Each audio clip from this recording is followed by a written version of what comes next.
നമസ്കാരം. എല്ലാ മലയാളി വാർത്താ പ്രേക്ഷകർക്കും ഒരിക്കൽ കൂടി സ്വാഗതം. കാലവർഷം എത്തിയോ എന്നാണ് നമ്മൾ നോക്കുന്നത്. കാലവർഷം എവിടെ എത്തി, എത്താറായോ, നേരത്തെ എത്തുമോ, പുറപ്പെട്ട് കഴിഞ്ഞോ, അങ്ങനെ ഒരുപാട് ചോദ്യങ്ങൾ ബാക്കിയുണ്ട്. നമുക്ക് നമ്മുടെ കേരളത്തിൻ്റെ ഒരു കാലാവസ്ഥ സ്ഥിതിയൊക്കെ നമുക്ക് അറിയാവുന്നതാണ്. വേനൽ മഴ, അതിനുശേഷം കാലവർഷം. അപ്പോൾ ജൂൺ ജൂലൈ മാസമൊക്കെ വലിയ മഴയായിരിക്കും. അപ്പോൾ കാലവർഷത്തിൻ്റെ സ്ഥിതി എന്താണ് എന്നാണ് നമ്മൾ നോക്കാൻ പോകുന്നത്.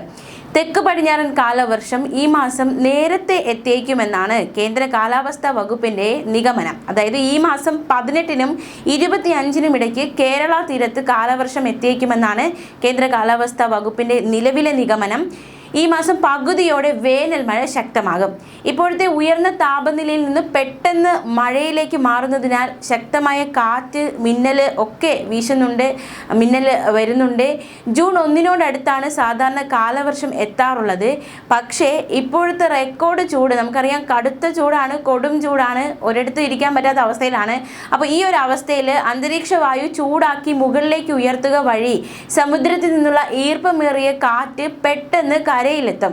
അതുകൊണ്ടാണ് ഈ വർഷം കാലവർഷം, അതായത് ഈ മാസം കാലവർഷം നേരത്തെ എത്തുന്നത് എന്നാണ് കേന്ദ്ര കാലാവസ്ഥാ വകുപ്പ് നൽകുന്ന മുന്നറിയിപ്പ്. ഇത് കടുത്ത ചൂട് കാരണം അന്തരീക്ഷത്തിൽ ഈ ഒരു പ്രതിഭാസങ്ങളൊക്കെ സംഭവിക്കുന്നത് കാരണം പെട്ടെന്ന് കാലവർഷം എത്തും. ഈ മാസം തന്നെ എത്തും, പകുതിയോടെ തന്നെ എത്തുമെന്നാണ് കേന്ദ്ര കാലാവസ്ഥാ വകുപ്പ് നൽകുന്ന അറിയിപ്പ്. അന്തരീക്ഷത്തിൽ കൂടുതൽ ഈർപ്പം തങ്ങി നിൽക്കുന്നത് പെട്ടെന്നുള്ള അതിതീവ്ര മഴയ്ക്കും കാരണമാകുമെന്നും അധികൃതർ വ്യക്തമാക്കുന്നുണ്ട്. ഇത്തവണ രാജ്യത്താകെ കിട്ടുന്ന മഴയുടെ അളവ് പതിവിലും അല്പം കുറയുമെന്ന ആശങ്കയുമുണ്ട്. പക്ഷെ കേരളത്തിനെ സംബന്ധിച്ച് കാലവർഷം നേരത്തെ എത്തുകയും സാധാരണ രീതിയിൽ തന്നെ കാലവർഷം നമുക്ക് ലഭ്യമാകുമെന്നാണ് നേരത്തെയുള്ള മുന്നറിയിപ്പുകൾ. സ്വകാര്യ ഏജൻസികളൊക്കെ നേരത്തെ ഈ കാലവർഷവുമായി ബന്ധപ്പെട്ടുള്ള മുന്നറിയിപ്പുകളൊക്കെ പങ്കുവച്ചിരുന്നു. എന്തായാലും കാലവർഷം നേരത്തെ എത്തുമെന്ന വാർത്തയാണ് ഇപ്പോൾ പ്രേക്ഷകരോട് പങ്കുവയ്ക്കാനുള്ളത്. നമുക്ക് കഴിഞ്ഞ വർഷങ്ങളിലുള്ള ഒരു കാലവർഷം എങ്ങനെയായിരുന്നു, അതിൻ്റെ കഴിഞ്ഞ 5 വർഷങ്ങളിലെ കാലവർഷം എങ്ങനെയായിരുന്നു എന്നുകൂടി നമുക്ക് അതിൻ്റെ കണക്ക് കൂടി ഒന്ന് നോക്കാം. 2021 മുതൽ എടുക്കുകയാണെങ്കിൽ 2021 ജൂൺ മുതൽ സാധാരണ മഴയാണ് കിട്ടിയത്. സെപ്റ്റംബറിൽ മഴ ശക്തമാകുന്ന സാഹചര്യമുണ്ടായി. 2022 വരികയാണെങ്കിൽ അത് മെയ് 29 മുതൽ ജൂലൈയിൽ മഴ കുറവ് ഉണ്ടായി. 2023 വരികയാണെങ്കിൽ ജൂൺ 8 മുതൽ എൽനിനോ പ്രതിഭാസം കാരണം മഴയിൽ കുറവ് സംഭവിച്ചു. 2024 മെയ് 30 മുതൽ തീവ്ര മഴയും ഉരുൾപൊട്ടലുമായിരുന്നു.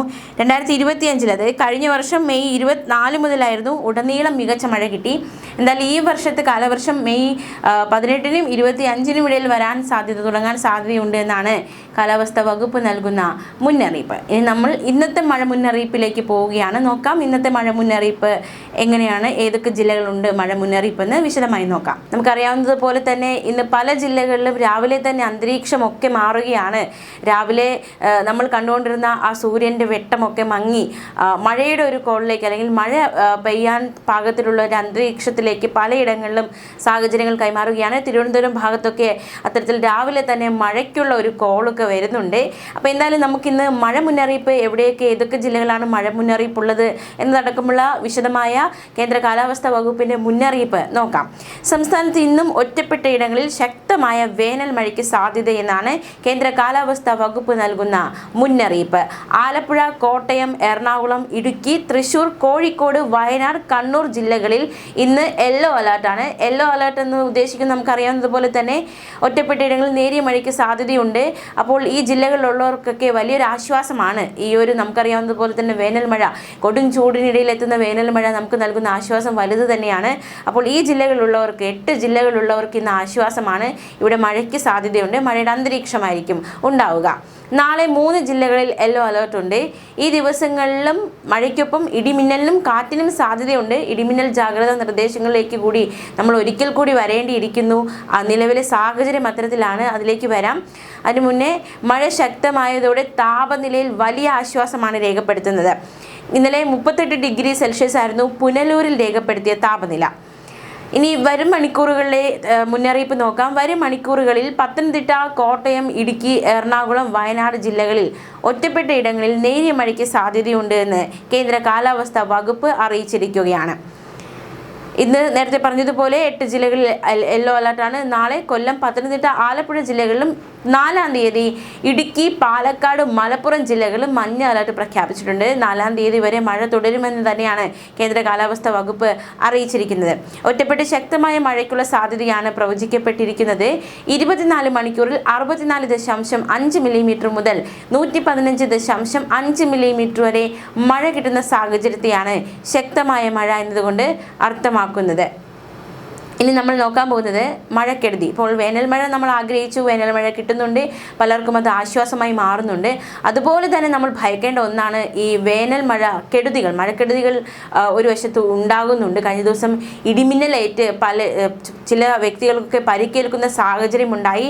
മംഗളാദേവി ക്ഷേത്രോത്സവത്തിനിടെ ഇടിമിന്നലേറ്റ് പോലീസുകാരനുൾപ്പെടെ 6 പേർക്ക് പരിക്കേൽക്കുന്ന സാഹചര്യം ഉണ്ടായിരിക്കുകയാണ്, റിപ്പോർട്ട് ചെയ്യപ്പെട്ടിരിക്കുകയാണ്. ഇടുക്കി DHQവിലെ CPO അൻസാറിന് മിന്നലേറ്റു. അദ്ദേഹം തെറിച്ച് വീണ് അദ്ദേഹത്തിൻ്റെ ഇടത് കൈമുട്ടിന് പൊട്ടലേൽക്കുന്ന സാഹചര്യമുണ്ടായി. അൻസാറിനെ പാലായിലെ സ്വകാര്യ ആശുപത്രിയിൽ പ്രവേശിപ്പിച്ചിരിക്കുകയാണ്.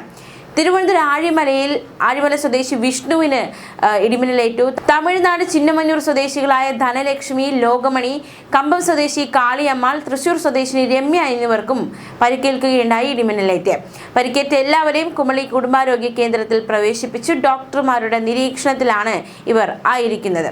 എന്തായാലും കൊടുംചൂടിൽ വലഞ്ഞ് നമുക്ക് വലിയ ആശ്വാസമാണ് വേനൽ മഴ നൽകുന്നതെങ്കിലും ഒരു വശത്ത് ഇത്തരത്തിൽ ഇടിമിന്നലോടുകൂടിയുള്ള മഴ വലിയ രീതിയിലുള്ള ഒരു ഭീഷണിയായി മാറുന്നുണ്ട് എന്ന് തന്നെയാണ് യാഥാർത്ഥ്യം. സംസ്ഥാനത്ത് പലയിടത്തും മികച്ച മഴ കിട്ടിയതോടെ ചൂടിന് കുറവുണ്ട്, വലിയ ആശ്വാസമാണ്. ഇടിമിന്നലോടുകൂടിയ മഴയ്ക്ക് മണിക്കൂറിൽ 40 മുതൽ 50 കിലോമീറ്റർ വരെ വേഗത്തിൽ ശക്തമായ കാറ്റിനും സാധ്യതയുണ്ട് സംസ്ഥാനത്ത് എന്നതും ഒരു മുന്നറിയിപ്പായി തന്നെ നിൽക്കുന്നുണ്ട്. കോതമംഗലത്ത് വൈകിട്ട് കനത്ത മഴയും കാറ്റിലും വലിയ നാശനഷ്ടങ്ങൾ ഉണ്ടായി, അത് റിപ്പോർട്ട് ചെയ്യപ്പെട്ടിരിക്കുന്നു. ശക്തമായ കാറ്റിൽ പൂയംകുട്ടി റോഡിൽ നിരവധി മരങ്ങൾ കടപുഴകി റോഡിലേക്ക് വീഴുന്ന സാഹചര്യമുണ്ടായി. മാത്രമല്ല ബ്ലാവന കടവ് മുതൽ പൂയംകുട്ടി റൂട്ടിലാണ് മരങ്ങൾ മറിഞ്ഞു വീണത്. വാഹനത്തിനും കേടുപാടുകൾ സംഭവിച്ചു. വൈദ്യുതി പോസ്റ്റുകളും തകർന്നു. കോതമംഗലം ഫയർഫോഴ്സ് എത്തി മരങ്ങൾ മുറിച്ചു നീക്കി. അതേസമയം ഇനി നമ്മൾ ചാവക്കാടേക്ക് പോവുകയാണെങ്കിൽ ചാവക്കാട് ഇടിമിന്നലേറ്റ് വീടിന്റെ ചുമര് വീണ് 3 പേർക്ക് പരിക്ക് സംഭവിച്ചിരിക്കുകയാണ്. ചാവക്കാട് മണത്തല വിശ്വനാഥ ക്ഷേത്രത്തിന് സമീപം ഐനിപ്പുള്ളി വീട്ടിൽ മനോജ്, ഭാര്യ സ്മൃതി, മകൾ ധ്വനി എന്നിവർക്കാണ് പരിക്കേറ്റത്. ശക്തമായ ഇടിമിന്നൽ ഉണ്ടായി. അതിന്റെ ഫലമായി വീടിന്റെ ചുമരിൽ ആ ഇടിമിന്നൽ പതിക്കുകയും ചുമർ തകർന്ന് ഉറങ്ങിക്കിടന്നിരുന്ന ഇവരുടെ ദേഹത്തേക്ക് തെറിക്കുകയുമായിരുന്നു. പരിക്കേറ്റവരെ ലൈഫ് കെയർ ആംബുലൻസ് പ്രവർത്തകർ ചാവക്കാട് സ്വകാര്യ ആശുപത്രിയിൽ പ്രവേശിപ്പിച്ചിരിക്കുകയാണ്. എപ്പോഴും പറയാറുള്ളതാണ് ഇടിമിന്നൽ മുന്നറിയിപ്പ്. നമുക്കറിയാം, നമ്മൾ ഉറങ്ങിക്കിടക്കുമ്പോഴോ അല്ലെങ്കിൽ ഇത്തരത്തിൽ കെടുതികൾ വരും. അത് ഇടിമിന്നലേറ്റ് കെട്ടിടങ്ങൾ തകരുമ്പോഴോ നമുക്കൊന്നും ചെയ്യാൻ പറ്റില്ല. അത് നമ്മൾ കുറച്ച് സുരക്ഷിതരായിരിക്കുക, ജാഗ്രതയോടെ ആയിരിക്കുക എന്നതിൽ കവിഞ്ഞ് നമുക്കൊന്നും പറയാൻ കഴിയില്ല. എങ്കിൽ പോലും ഇടിമിന്നലേറ്റുള്ള അപകടങ്ങളെ ഒഴിവാക്കാൻ ചില ജാഗ്രതാ നിർദ്ദേശങ്ങൾ നമുക്ക് പാലിക്കാവുന്നതാണ്.